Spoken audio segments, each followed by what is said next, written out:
Hello, welcome once again to the video series on the guiding principles on internal displacement, why and how they matter. I am Cecilia Jimenez-Damary, the UN Special Rapporteur on the human rights of internally displaced persons. In the previous video, we discussed the very important Principle 5, which starts the section on protection from displacement. Principle 5 underlines the duty of the state and authorities to prevent displacement and conditions thereof. And now we will continue with this section, specifically Principle 6, on what is the right to be protected from arbitrary displacement. What is arbitrary displacement? And I suggest you have a copy of the guiding principles with you at hand. Principle 6 is a rather long principle, and it is composed of 3 paragraphs. The first paragraph is one very important sentence. Every human being shall have the right to be protected against being arbitrarily displaced from his or her home or place of habitual residence. And even though this is just a one-sentence paragraph, it underlines what is the basic right of each person from being internally displaced.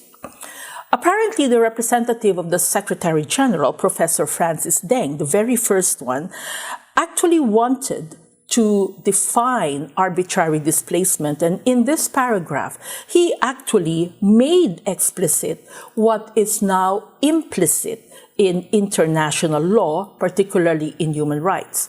On the other hand, international humanitarian law provides the prohibition of arbitrary displacement in an explicit manner. The second sentence, or the second paragraph of this principle, is again a very important part of the section on protection from displacement. And here it provides a non-exhaustive and illustrative list of situations where displacement would automatically be considered arbitrary, subject, of course, to exceptions. So it reads, the prohibition of arbitrary displacement includes displacement, A, when it is based on policies, ethnic cleansing, or similar practices aimed at or resulting in the alteration of the ethnic, religious, and racial composition of the affected population. There is no exception to this. Letter B, in situations of armed conflict, unless, of course, the security of civilians involved or imperative military reasons demand.